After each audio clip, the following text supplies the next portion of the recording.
Now snuggle down, my dear one, and let your eyelids feel heavy as I tell you a story. It's a tale of a peaceful hobbit, a wise wizard, and a grand, unexpected journey. A journey that began many, many years ago, long before your great-great-grandparents were even a twinkle in anyone's eye. Imagine a little hill, green and round, nestled in a quiet, verdant land called the Shire. And in that hill, behind a perfectly round green door, lived a hobbit named Bilbo Baggins. Bilbo was a hobbit who cherished his routine, his warm hearth, and his full pantry. He loved nothing more than a good book, a cup of tea, and the undisturbed peace of his garden. He was, by all accounts, a most respectable hobbit, and adventures were the furthest thing from his mind. But the world, my dear, often has other plans for us. One serene morning, as Bilbo stood by his gate, enjoying the fresh air, a tall figure appeared. It was Gandalf, a wizard with a long grey beard and a kind, twinkling eye.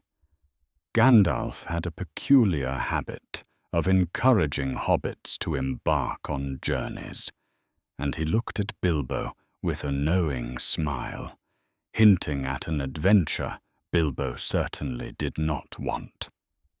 Bilbo politely, but firmly, declined any such notion, bidding the wizard a hasty good morning.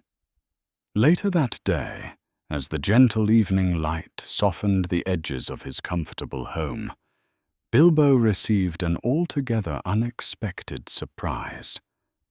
First one, then two, then three, and eventually a full company of 13 sturdy dwarves arrived at his round green door. They were boisterous, hungry, and full of songs. Their names were Balin, Dwalin, Kili, Fili, Dori, Nori, Ori, Oin, Gloin, Bifur, Bofur, and Bombur, and their leader, a dwarf of noble bearing and a solemn gaze, was Thorin Oakenshield. Gandalf, it turned out, had orchestrated this peculiar gathering. The dwarves had a grand and sorrowful tale to tell. Their ancestral home, the magnificent Lonely Mountain, had once been a kingdom of immense wealth and beauty. But many years ago, a terrible, fiery dragon named Smaug had descended upon it, driving them from their homes and claiming all their treasures. They had come to Bilbo's quiet home to ask him to join them as their burglar, not to steal, of course, but to help them reclaim what was rightfully theirs, to find a secret passage into their lost mountain. Bilbo naturally was quite flustered. He was a hobbit who preferred second breakfasts to perilous journeys. But something in Gandalf's gentle encouragement and the brave resolve in Thorin's eyes began to stir a small, adventurous spark deep within him. He signed the contract, a long and rather alarming piece of parchment, agreeing to the journey. The next morning, before the sun had fully awakened the world, Bilbo, still in a state of quiet bewilderment, found himself standing at his gate, watching the company of dwarves depart. And then, taking a deep breath, he gathered his courage, locked his round green door, and ran to join them. And so their grand adventure truly began. They travelled through green valleys and across winding paths under the watchful eye of the sky. Bilbo initially found the journey quite challenging. He missed his comfortable bed and his regular meals. But slowly he began to adapt, observing the world around him with new eyes. One evening, as they were trying to make a meal in the damp wilderness, they encountered a most troublesome situation. 3 large, grumpy trolls, who had wandered too far from their usual haunts, caught them unawares. It was a tense moment, with much confusion and loud talk. But just as things looked quite grim, Gandalf, with his keen timing, arrived. Using his wisdom and a little bit of magic, he made sure the trolls were caught by the first rays of the morning sun, turning them to stone where they stood, silent and still. From the trolls' cave they discovered some ancient elven blades, Orcrist, the goblin cleaver, for Thorin, Glamdring, the foe hammer, for Gandalf, and a smaller, more delicate blade for Bilbo, which he named Sting. It glowed with a soft blue light when danger was near. Their journey continued, but the shadows in the world were growing longer. One day, a strange, frenzied wizard named Radagast the Brown appeared, pulled by swift rabbits.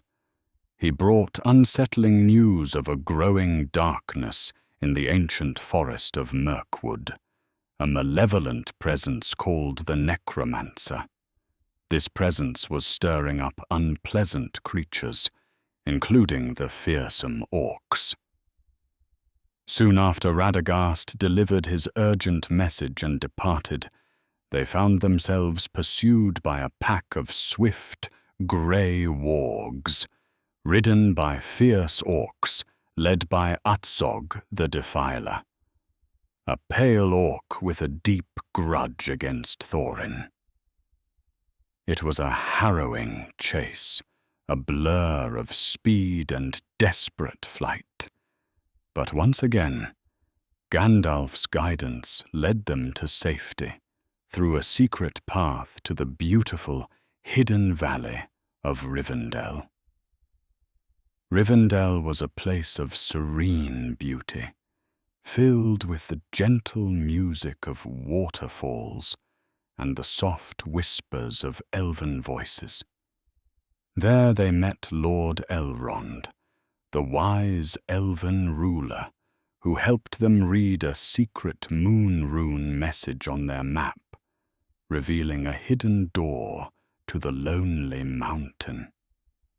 During their stay, Gandalf was summoned to a secret meeting of the White Council, held by Lord Elrond, the Lady Galadriel, and the powerful wizard Saruman.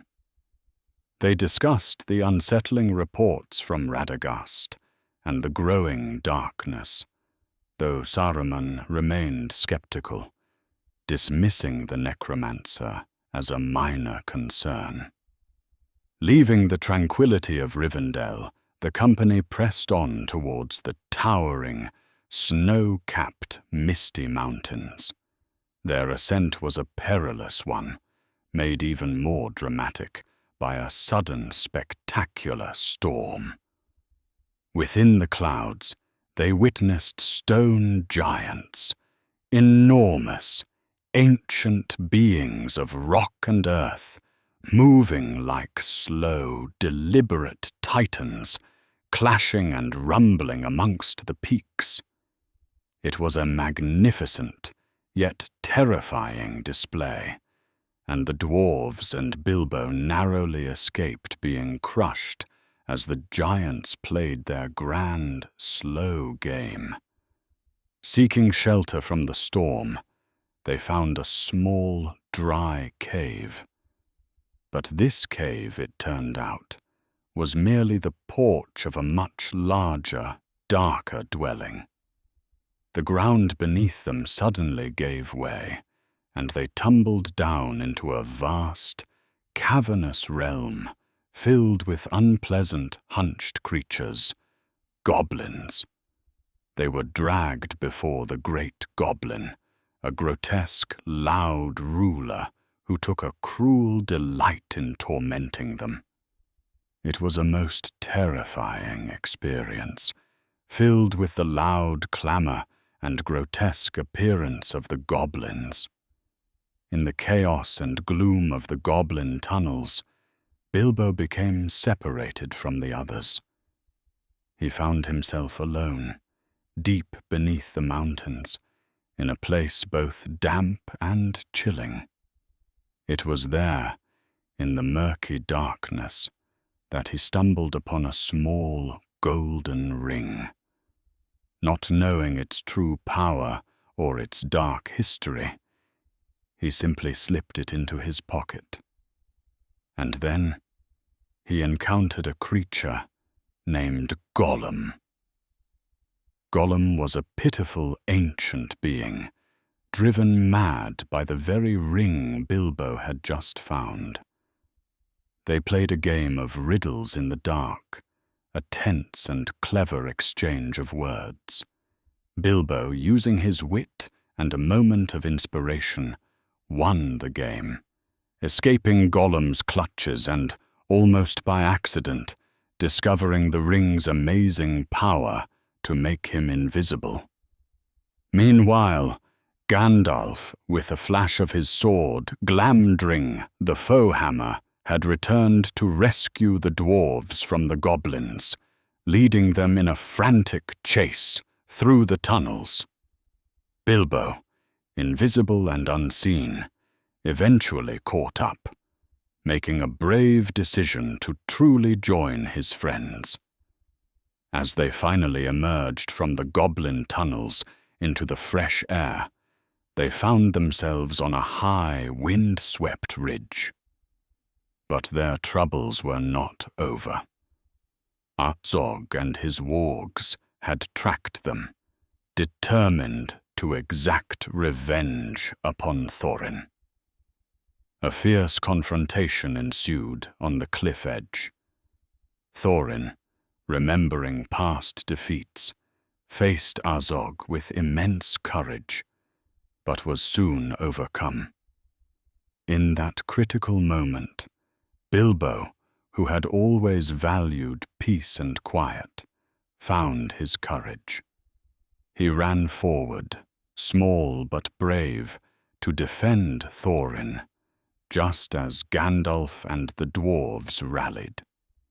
It was a moment of true heroism from the little hobbit.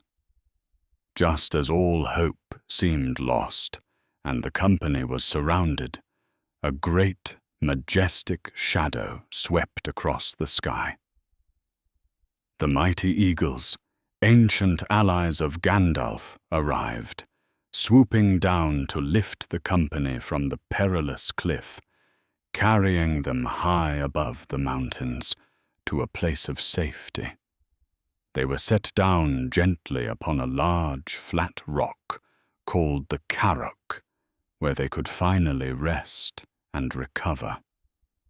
As the morning sun illuminated the distant peaks, Thorin, looking at Bilbo, finally understood the true bravery of the hobbit.